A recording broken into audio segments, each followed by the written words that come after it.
Hello दोस्तों, आदाब, नमस्कार। मैं सैयद खान और आप देख रहे हैं सनसनी सहारा न्यूज। कांग्रेस महासचिव प्रियंका गांधी वाड्रा के सरकारी आवास को खाली करने को लेकर के दिए गए नोटिस से सोशल मीडिया पर उठने लगा है बवेला। बंगले को खाली कराने को लेकर दिए गए नोटिस से सोशल मीडिया पर सवाल उठने लगे हैं कि क्या ये कार्रवाई भी यूपी में पत्रकार द्वारा राज्य सरकार की खामियों को उजागर करने वाले पत्रकारों पर होने वाले मुकदमों की तरह ही क्या ये भी कार्रवाई राजनीतिक द्वेष से भरा हुआ कदम है? आज इन पर सवाल उठने शुरू हो चुके हैं। ये सवाल भी लाजमी है क्योंकि जब से प्रियंका गांधी को उत्तर प्रदेश का प्रभारी बनाया गया है, जब से हम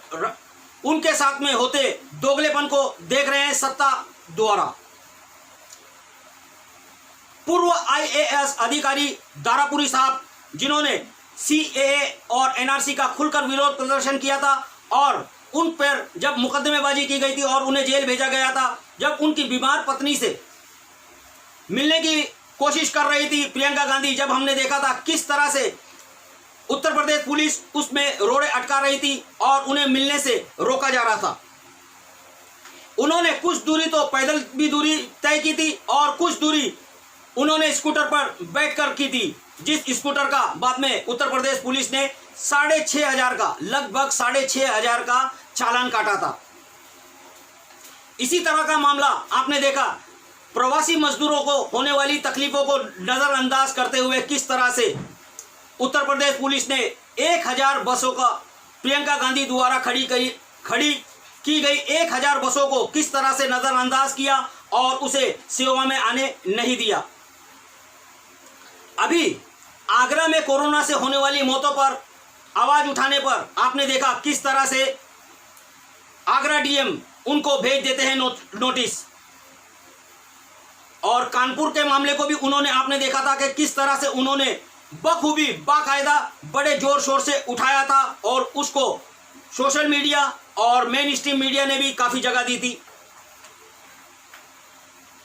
इन सारी रुकावटें डालने सरकार यानी शासन प्रशासन द्वारा प्रियंका गांधी के कार्यों में रुकावट डालने और उनके आवाज को दबाने के कारण आज कांग्रेस ने भी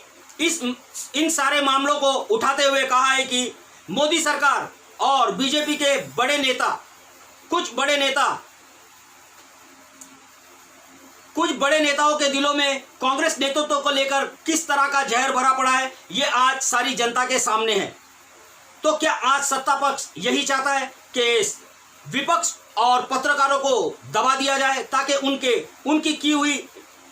नाकामियों को उजागर ही ना किया जाए, ना उन पर कोई सवाल खड़ा करेगा और ना ही उनकी नाकामियां सामने आएगी। आपने देखा था दोस्तों किस तरह से अगस्त महीने में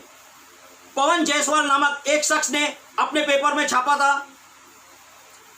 स्कूलों में मिलने वाले मिड डे मील में मिल रही नमक रोटी की खबर को, और आपने ये भी देखा था उन पर किस तरह से मुकदमे थोपे गए थे और उन्हें किस तरह से भेजा गया था जेल। उसके बाद में विवेक मिश्रा, जो कि ब्यूरो चीफ भी है दैनिक भास्कर के, उन्होंने सिर्फ गौशाला पर रिपोर्टिंग की थी और उन पर ठोप दिया गया था मुकदमा। अजय भदौरिया साहब, जिन्होंने सामुदायिक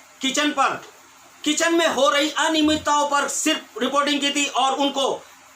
उन पर भी थोप दिया गया था मुकदमा। इन लोगों के ऊपर मुकदमेबाजी होने के बाद आपने देखा था किस तरह से पत्रकारों ने,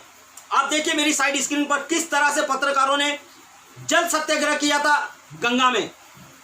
लेकिन आज भी लगता है उत्तर प्रदेश शासन प्रशासन की इन बातों से कि उनकी अभी भी नींद नहीं है खुली और वो इसी तरह से सत्ता, विपक्ष और पत्रकारों को दबाने में ही अपनी अहमियत और अपने रोल को अहम समझ रही है और कर रही है इन लोगों पर अत्याचार।